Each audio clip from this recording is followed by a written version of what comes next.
In the world of high-stakes strategy, every move counts. Each strategist brings their own unique flair to the battlefield with abilities that can turn the tide of any fight. But here's the catch, while you're patching up your team, you better keep an eye on your surrounding, because saving lives is risky business. Welcome to the third installation of Duck's Masterclass, where I'll be teaching you everything you should probably know about playing a strategist in Marvelrivals. But without further ado, I hope you sit back, relax, and enjoy the show. Now picture this, you're in the heat of the battle, bullets flying everywhere, and you're nailing every shot. But there's a problem.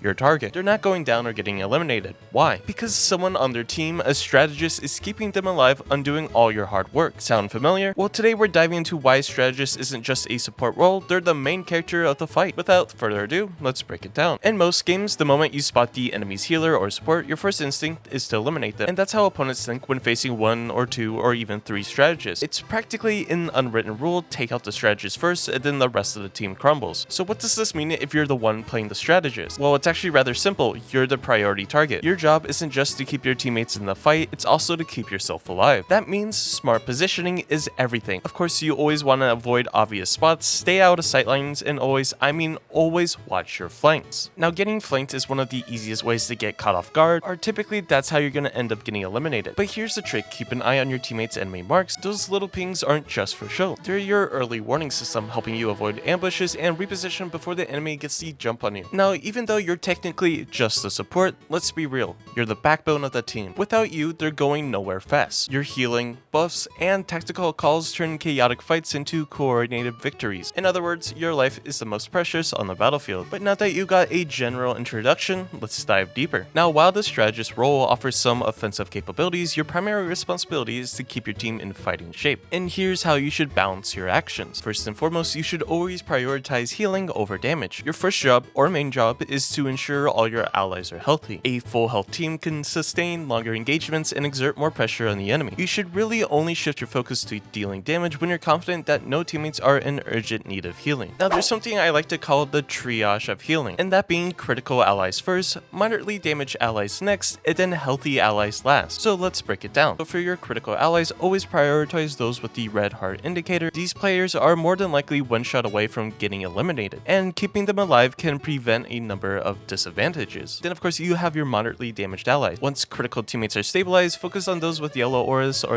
are a little bit weaker. Healing them proactively can prevent sudden crises during combat. And then lastly, you have your healthy allies. Now last but not least, we have the healthy allies. And what I mean by that is that everyone is in good shape. Use the time to reposition, set up defensive strategies, or assist offensively. Now as a strategist, you also have to remember that you do have offensive opportunities. Once your team is stable, don't hesitate to contribute to the fight. Now while your damage output might not match that of duelists or even vanguard roles, strategists can still apply pressure to enemies, finish off wounded opponents, or disrupt flanking maneuvers. However, you should always stay aware of your allies' health and be ready to switch back to support at a moment's notice. Now, in any team-based game, especially a game like Marvelrivals, where roles like strategists who typically provide healing buffs or tactical advantages are often the unsung heroes, but their importance can't be overstated. Now, why are strategists always the primary target? When you're actively supporting your team by healing or enhancing their abilities, you're directly countering the enemy's progress. Imagine this, no matter how many bullets or abilities the enemies throw at your team, you're there patching them up, keeping them in the fight. This creates an infinite loop of frustration for the enemy, and the logical solution for them, eliminate that source of frustration, and that ultimately means they're coming for you. This phenomenon is often referred as focus fire on the healer in many games, but for strategists, it's even more nuanced. Now, you're not just healing, you are controlling the tempo of the match, managing resources, and ensuring your team can sustain pressure. Now, this makes you a high-value target, and any experienced opponent knows that once the strategist is down, the rest of the team will crumble much faster. And that's why positioning is the lifeline of any strategist. Because you're such a critical asset, positioning becomes your greatest tool for survival. Now, it's not just about hiding behind cover or staying in the backline.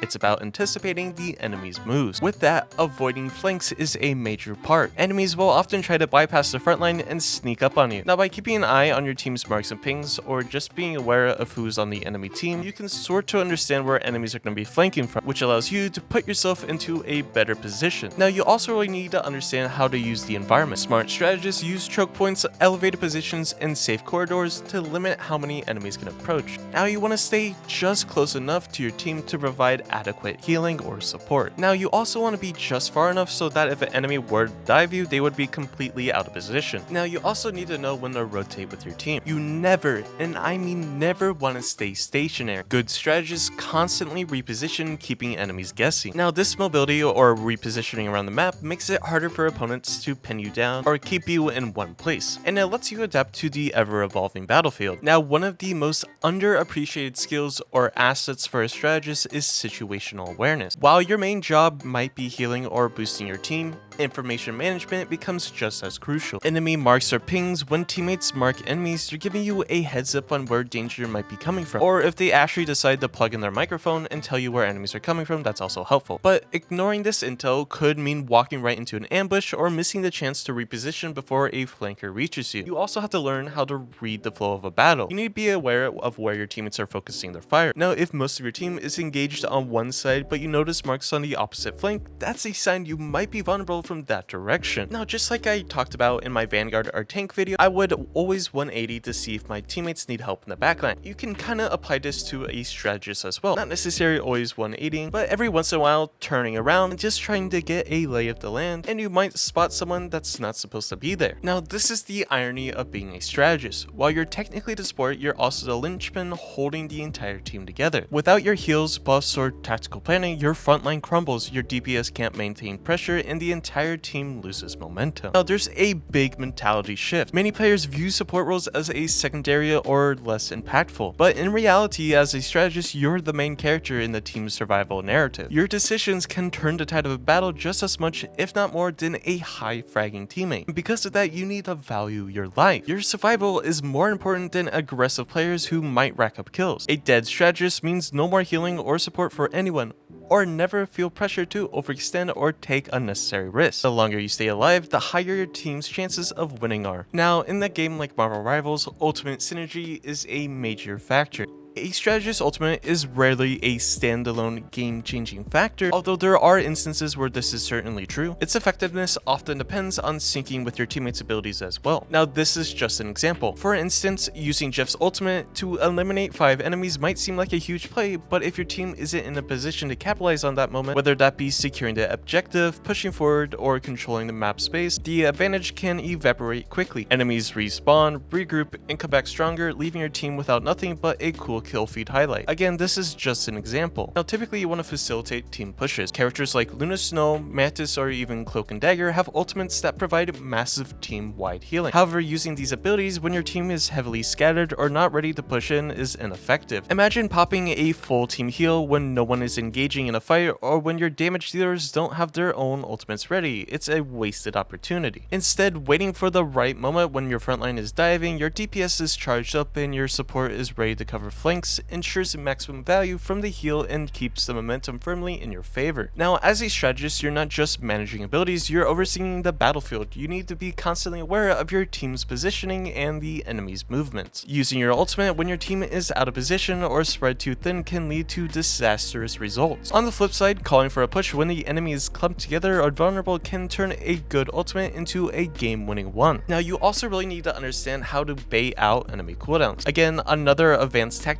is using your presence and the threat of your ultimate to force the enemy into using their own abilities prematurely. If the enemy team fears your strategist ultimate, they might blow defensive abilities or reposition poorly, creating an opening for your team to strike. This psychological play adds another layer to the strategist role. It's not just about raw mechanics, but also mind games. Another major factor when it comes to being a strategist is resource managers. Strategists need to be aware of both ally and enemy ultimates. Knowing when enemies have their ultimates on cooldown gives you a window to safely deploy your own without fear of immediate counterplay. Similarly, if your team lacks the follow-up abilities to secure a fight, holding onto your ultimate until everyone is ready ensures that your resources aren't wasted. And don't get me wrong, that can certainly be true, especially if your team pops a support ultimate and no one on your team is really following up with eliminations. Well, now you're kind of just wasted your support ultimate, which will result into you probably getting team-wiped by the enemies. Now, when playing the strategist role, knowing how to manage respawn timing and positioning is just as critical as using your ultimate effectively. One of the most common scenarios you'll face is being the first to respawn after a team wipe. In these moments, your decision making can either set your team up for success, regroup, or lead to another staggered wipe. Now I want to talk about why waiting matters. Now jumping back into the fray alone right after respawning might seem tempting, especially if you feel confident in your skills or see a vulnerable enemy. However, rushing ahead can result in a staggered death, which delays your team's full regroup and gives the enemies more time to maintain control of objectives. Now, as a strategist, your value often comes from team coordination and ultimate manage, not from solo plays. With that being said, there is some type of general respawn strategy, the first one being wait for your team. In most cases, the best move is to wait at the spawn point until more teammates respawn. That ensures that you move out as a group, reducing the risk of being picked off individually. As a strategist, your abilities are more impactful when used in tandem with your team, so maintaining this cohesion is key. And another thing to be aware of is to stay behind the team. Once your team starts to regroup and push out, you should typically position yourself behind the front line. This lets your tankier or more mobile teammates absorb the initial pressure while you stay safe to coordinate ultimates or provide support from a distance. And if you're enjoying the video or finding it useful so far, make sure to hit that like and subscribe button. Now, waiting for your team to regroup is the default strategy. Certain strategist mobility allows for different approaches. For example, you will have slower strategists like Adam Warlock or even Loki. Adam and Loki are both on the slower side, lacking strong movement abilities. If you wait too long after respawning, you risk falling behind your team's tempo as they move towards the objective. Trust me, I've been there when I had an Adam Warlock, kind of just sitting in spawn waiting for everyone to respawn. He started fighting and this guy is slowly finally walking up to us. Now, you should always try to start moving out a bit earlier than your teammates. This gives you a head start and your faster teammates with mobility abilities will naturally catch up to you. You want to use this time to scout safely or set up positioning behind cover, but avoid engaging alone. Your goal is to maintain proximity without overextending. Then of course you always have your faster strategists like Luna Snow, Mantis, and even Jeff. Now you can afford to wait longer at the spawn for more teammates to respawn. Even if your team heads out first, you'll be able to catch up to them easily. This flexibility allows you to assess the battlefield before committing. If you spot an opportunity, you can decide whether to engage quickly or actually regroup. This is a skill that I think is highly underutilized in a game like Marvelrivals right now. Now of course there's always situational factors to consider. One being objective timers. If an objective like a payload or a control point is seconds away from being captured and you're the first to respawn, you might need a contest alone to buy some time for your team. Another thing is enemy positioning. If the enemy team is overextended or out of position, you might have a chance to pick off a vulnerable player. Now another thing is your ultimate status. If your ultimate is ready and your team is close to respawning, you might want to wait longer to coordinate a team-wide push using your ultimate. And you also should always be aware of the enemy's ultimates. If the enemy team just used a lot of ultimates to wipe your team, they might be cooldown starved. In these situations, an early re-engage might catch them off guard. However, you should still try to regroup with at least one or two teammates before diving back in. Now finally, apart from being the most important role in the entire game, Strategist is also the most flexible one when it comes to how much you want to try. This role consists of characters that require a lot of skill and positioning while also having cozy characters that you simply stand still with and heal your team from a distance. Now with all of that being said, I hope this video has helped you in any way, shape, or form to give you a better understanding of how to play Strategists in Marvelrivals properly, or maybe it helped you learn something a little bit new. It did me a favor if you're still watching and you aren't already subscribed to it. Why not? It's completely free and you're coming back anyways. It's one of the best ways to support my channel and it greatly helps me out. But regardless, I hope you have a great day and I'll catch you in the next one.